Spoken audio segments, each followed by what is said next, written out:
So class, have you all opened your books? Page number 71. I am starting with the introduction of the poet. This poem is written by the American poet Robert Frost. What was the name of the poet? Robert Frost. He was born in San Francisco, California on 26th March 1874. He died on 29th January 1963 in Boston following a cancer operation. उनकी death का reason क्या था? Cancer operation. Okay. If we see in the video, so he won 4 times Pulitzer Prize and he was the poet laureate. Now what's the meaning of the poet laureate? So here we have a poet laureate is a poet officially appointed by the government or conferring institution, typically expected to compose poems for special events and occasions. Class poet laureate एक ऐसा poet होता है जिसको government appoint करती है poetries लिखने के लिए, पोम्स बनाने के लिए for special events and occasions. Is that clear? So here we have some notable work of Robert Frost. ये कुछ उनकी poems हैं. The Road Not Taken, Stopping by Woods on a Snowy Evening, After Apple Picking, Storm Fear, The Death of the Heart Man, A Boy's Will. Then from book, Frost used in his poetry the language of everyday life and depicted scenes from the common man's experiences and from country life. He received many honors for his poetry. Class जो Robert Frost की poetry थी वो एक daily life की experiences वो अपने poetry में share करते थे, एक कॉमन मैन के एक्सपीरियंसेस. ठीक है, जो हमारी रोज़मर्रा ज़िंदगी में हमारे साथ इवेंट्स पेश आ रहे होते हैं वो उन इवेंट्स को अपनी पोइट्री में यूज़ करते थे और उन्होंने अपनी पोइट्री की वजह से बहुत से एजाज़ात, ऑनर्स भी हासिल किए. So let's start with the topic stopping by woods on a snowy evening. एक बर्फ़ वाली शाम को जंगल में क़याम. Class, woods means woods and forest का सेम मीनिंग है. ठीक है, दोनों का मतलब कि आप जंगल ले सकते हैं, बट डिफरेंस इतना है कि फॉरेस्ट जो है फॉरेस्ट एरिया वाइज बड़ा होता है और वुड्स एरिया वाइज छोटा होता है. ठीक है, दोनों में ट्रीज़ होते हैं, बस साइज़ का फ़र्क है, एरिया का फ़र्क है. फॉरेस्ट जो है वो लार्ज एरिया पे कंसिस्ट करता है और वुड्स जो है वो स्मॉल एरिया पे कंसिस्ट करता है. Is that clear? So I'm starting from the first stanza of the poem. Look at your books. Whose words these are? I think I know. His house is in the village though. He will not see me stopping here to watch his woods fill up with snow.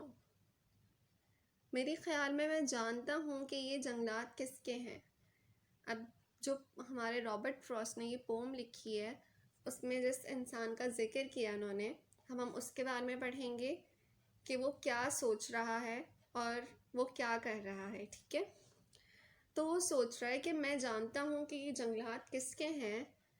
His house is in the village, तो अगरचे उसका घर जो है वो इसी गांव में होगा.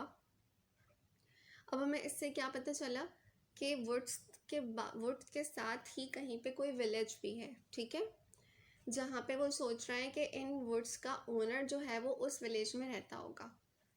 He will not see me stopping here, वो मुझे यहाँ रुकता हुआ नहीं देखेगा.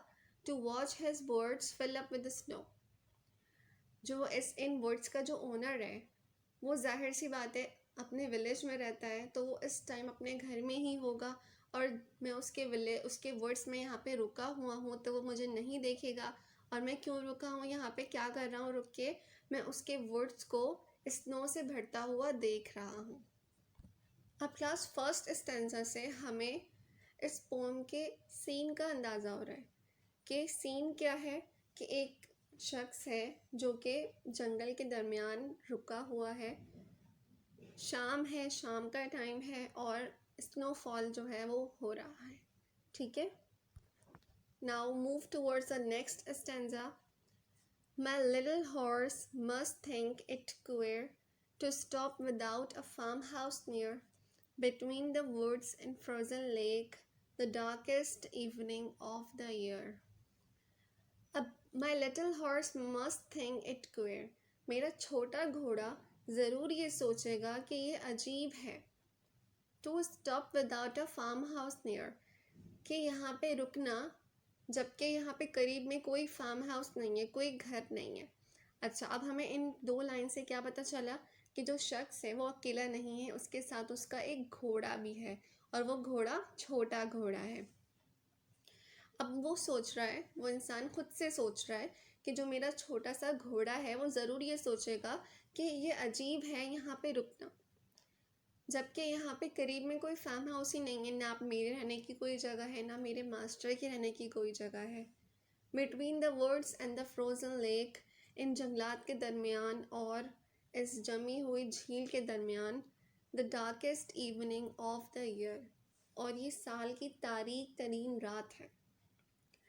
अच्छा क्लास, इस जो लास्ट हमारी लाइन है the darkest evening of the year, इससे हमें पता चलता है कि ये दिसंबर का टाइम चल रहा है। ये विंटर सॉल्स्टिस को शो कर रहा है। विंटर सॉल्स्टिस एक डे होता है 22 दिसंबर का, जिसकी जो रात होती है ना वो बहुत ज़्यादा तारीक होती है, बहुत डार्क होती है और बड़ी भी होती है, जिसका दिन छोटा होता है और रात बड़ी होती है। पूरे साल में सबसे ज़्यादा जो बड़ी लंबी रात होती है ना हमारी, वो 22 दिसंबर की होती है। ठीक है, और ये रात बहुत ज़्यादा तारीक होती है, सबसे डार्केस्ट नाइट है ये, इवनिंग है, क्योंकि इस रात में सूरज हमारी ज़मीन से बहुत दूर होता है। मीन्स अगर हम नॉर्मल डेज़ में देखें तो उस रात सूरज सबसे ज़्यादा हमारी ज़मीन से दूर होता है, तो वो साल की तारीक तरीन रात होती है। और हमें इस लाइन से पता चल रहा है कि शाम हो चुकी है, अब रात भी होने के करीब है। ठीक है, क्योंकि अंधेरा इतना ज़्यादा है तो रात भी बिल्कुल बस होने वाली है।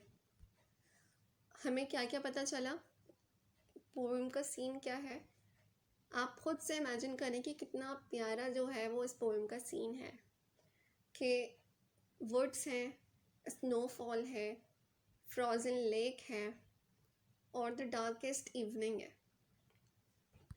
और एक इंसान है और उसके साथ उसका एक छोटा सा घोड़ा है। Next stanza.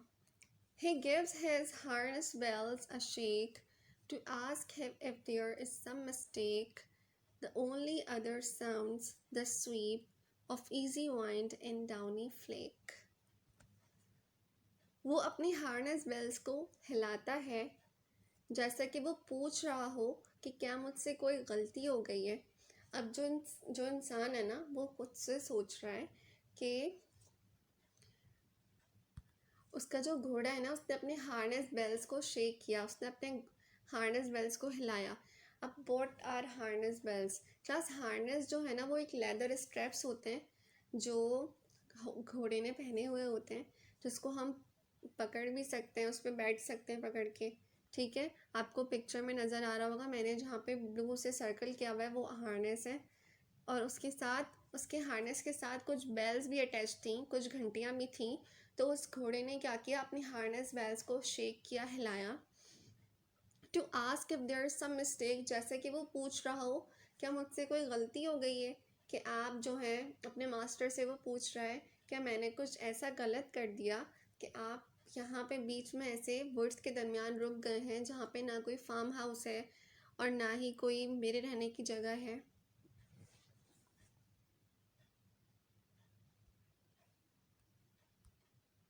The only other sounds the sweep of easy wine and downy flake. और इसके अलावा जो एक दूसरी आवाज़ थी ना वो बस थी हवा चलने की, और उसके साथ जो स्नो फॉलिंग हो रही थी, जो बर्फ़ के गाले जो हैं वो उड़ रहे थे साथ में, सिर्फ इसकी आवाज़ थी। अब देखिए क्लास, इस पोम में हम दो साउंड्स को डिस्कस कर रहे हैं, नंबर 1 साउंड जो है वो हार्नेस बेल्स की साउंड है, जो कि उसके घोड़े ने हार्नेस बेल्स अपनी शेक करके साउंड जो प्रोड्यूस किया। और दूसरा साउंड क्या है, हवा के चलने का, हवा के तेज़ी से चलने का साउंड है। Now last paragraph, the woods are lovely dark and deep. ये जो जंगलात हैं वो प्यारे हैं, डार्क हैं। डार्क, यहाँ पे डार्क का मतलब नहीं, ये नहीं है कि तारीख हैं, अंधेरे अंधेरे हैं। यहाँ पे डार्क का मतलब है मिस्टीरियस है, मीन्स यहाँ पे हम बहुत सारी चीज़ें एक्सप्लोर कर सकते हैं, देख सकते हैं। एंड डीप मीन्स गहरे हैं, वही एक्सप्लोर वाली बात आ जाती है। But I have promises to keep, पर मुझे कुछ वादे हैं जो निभाने हैं। And miles to go before I sleep, and miles to go before I sleep. और मुझे मीलों दूर जाना है सोने से पहले, और मुझे मीलों दूर जाना है सोने से पहले। अब यहाँ पे हम स्लीप का मतलब जो है वो रेस्ट से भी ले सकते हैं कि अब फाइनली हमें इस स्टैंजा में ये रियलाइज़ हो गया कि जो हमारा इंसान है उसको ये सीन बहुत पसंद आया है, ठीक है। उसको जो वर्ड्स हैं वो पसंद आए हैं, उसका सीन उसको लवली लगा है। तो वो ये कह रहा है कि मैं यहाँ पे अगर वो चाहता तो वो विलेज में रुक भी सकता था, जो पास में विलेज है वो वहाँ पे रुक सकता था, ताकि वो इस ब्यूटीफुल सीन को और ज़्यादा इंजॉय कर सके। बट उसने कहा कि नहीं, मैं यहाँ पे नहीं रुक सकता, मैं रेस्ट नहीं कर सकता, क्योंकि मेरे कुछ प्रॉमिसेस हैं जो मुझे निभाने हैं, और मुझे मीलों दूर जो है वो सफ़र करना है। सो क्लास 8 थी हमारी आज की पोम। आई होप कि आपको पसंद आई होगी। If I talk about myself personally, ये पोम मुझे बहुत पसंद है, it's my favourite poem. I hope कि आपको भी अच्छी लगी होगी। अच्छा, इसमें इम्पॉर्टेंट क्या था जो हमने डिस्कस किया, वर्ड्स के मीनिंग्स हमने देखे, ठीक है। वुड्स और फॉरेस्ट में डिफरेंस क्या है वो देखा। अच्छा, और यहाँ पे एक वर्ड है क्यूर। क्यूर का मतलब है स्ट्रेंज, अनयूजुअल, अजीब, ठीक है। और the darkest evening of the year का मतलब जो हमने समझा कि वो कौन से दिन था, कौन से दिन चल रहे थे, वो मिड विंटर चल रहा था, ठीक है। ये भी आपको याद रखना है। और सबसे इम्पॉर्टेंट चीज़ जो क्वेश्चन भी आता है वो ये कि इस पोम में कौन सी दो साउंड्स का जिक्र हो रहा है। तो नंबर 1 इज़ हार्नेस बेल्स का साउंड है, और सेकंड जो हवा चल रही है, जो हवा बर्फ़ के गालों को लेकर चल रही है, वो वाला सेकंड साउंड है हमारा, ठीक है। दूसरी बात कि पोइट को ये सीन बहुत पसंद आया, उसको अच्छा लगा। और दूसरी लास्ट थिंग कि वो वहाँ पे रुकना चाहता था, पर उसके कुछ प्रॉमिसेस थे जो उसे पूरा करने थे, और उसे दूर भी जाना था, इसलिए वो वहाँ पे रुक नहीं सका, ठीक है। अब tomorrow I will send the working of this chapter. आज आपको ये पोम समझनी है और आपको इसका टाइटल पेज मेंटेन करना है, ठीक।